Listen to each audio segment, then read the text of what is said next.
ঢিলা কুলুপ বা টিস্যু ব্যবহার করার সঠিক তরিকা। পেশাবের সময় এবং পায়খানার সময় আমরা যে ঢিলা কুলুপ ব্যবহার করি, তো প্রথম কথা হলো, পেশাবের সময় তো আমরা সবাই জানি একটি ঢিলা ব্যবহার করি, এটা আমরা সবাই জানি। আমাদের মা বোনেরাও আবার ঢিলা কুলুপ ব্যবহার করবে না, মা বোনেরা পানি ব্যবহার করবে এবং পানি ব্যবহার করে তার লজ্জাস্থানটাকে সুন্দর করে মুছে ফেলবে যেন নাপাকির কোনো সার নির্যাস তার ভিতরে থেকে না যায়, লজ্জাস্থানে থেকে না যায়। তো প্রশ্ন আসে, পায়খানার পরে কয়টা ঢিলা কুলুপ ব্যবহার করব বা টিস্যু ব্যবহার করব? 3টা ঢিলা কুলুপ বা 3বার টিস্যু ব্যবহার করব। এটা হলো সুন্নাত। কেউ কেউ বলেছেন 7, কেউ কেউ বলেছেন 5, বিভিন্ন প্রকারের মতভেদ আছে। তো ওই মতভেদ নিয়ে কথা বলা আমার উদ্দেশ্য না। যদি মনে চায় 3টার বেশি ব্যবহার করেন, 5টা 10টাও ব্যবহার করেন, অতি কোনো অসুবিধা নাই।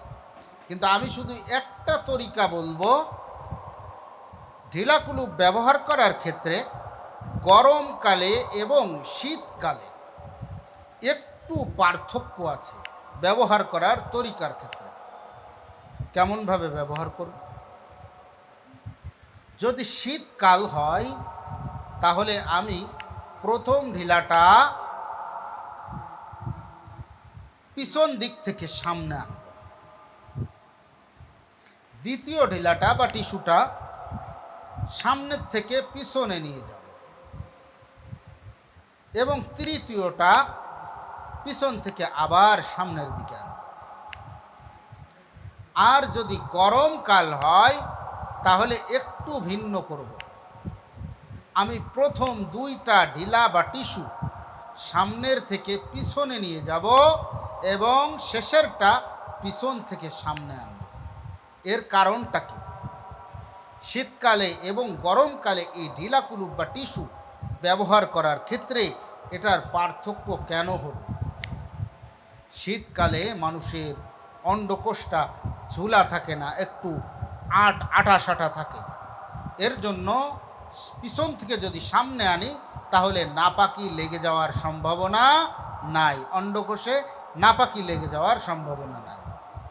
কিন্তু যদি গরমকালে পিছন থেকে সামনে নিয়ে আসে তাহলে গরমকালে একটু অন্ডকোষটা ঝোলা থাকে, এর জন্য ওখানে নাপাকি লেগে যাওয়ার সম্ভাবনা আছে। এর জন্য এই তরিকাটা গরমকালে এবং শীতকালে 2 রকম রাখা হয়েছে। এটা অনেকেই জানে না, এর উপরে আমল করতেও পারে না। ঢিলা কুলুপ ব্যবহার করতে গিয়ে একবারে পাকায় ঝাঁকায় নান্ডি ফাস্টি অবস্থা করে ফেলে। এর জন্য ঢিলা কুলুপ ব্যবহারের ক্ষেত্রে এই তরিকাটা সুন্দরভাবে শিখিয়ে দিলাম। আর একটা কথা হলো, অনেক সময় মাসলা বর্ণনার ক্ষেত্রে অনেককে দেখা যায় লজ্জার কারণে বর্ণনা করতে চায় না বা বলতে চায় না। বিশেষ করে আমাদের উস্তাদদেরকেও দেখতাম। আমার এক উস্তাদ ছিল, নাম বলবো না, মুহতারাম উস্তাদ, উনি বলছেন যে আপনাদের অনেক সময় দেখা যায় মাসলা বর্ণনা করার ক্ষেত্রে অনেকে লজ্জা করে। মাসলা বর্ণনা করার ক্ষেত্রে কোনো লজ্জা নাই, একেবারে খোলামেলা আলোচনা করতে হবে যেন মানুষ শিখতে পারে। নবী করিম সাল্লাল্লাহু আলাইহি ওয়াসাল্লামের থেকে তো লজ্জা আপনার বেশি না। নবী করিম সাল্লাল্লাহু আলাইহি ওয়াসাল্লাম মাসলাগুলো একেবারে খুলি বর্ণনা করেছেন, একেবারে দেখিয়ে দিয়েছেন, প্র্যাকটিক্যালে দেখিয়ে দিয়েছেন যে কিভাবে কোন মাসলার বাস্তবায়ন করতে হবে।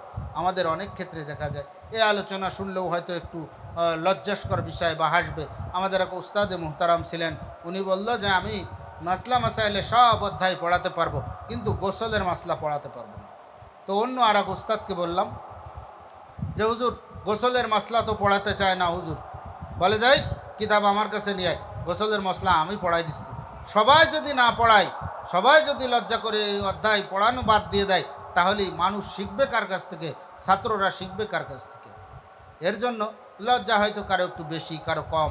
অনেক সময় লজ্জাস্কর মাসলার বিষয়ে অনেকে লজ্জা বোধ করে শুনতে বা বলতে, কিন্তু এখানে লজ্জা করলে চলবে না। আমার জানার বিষয়টা সেটা মাসলা মাসাইলের ক্ষেত্রে আমাকে যেমন লজ্জা বাদ দিয়ে বলতে হবে, তেমন আমার যদি প্রয়োজন হয় সেটা লজ্জা বাদ দিয়ে শুনে নিতেও হবে।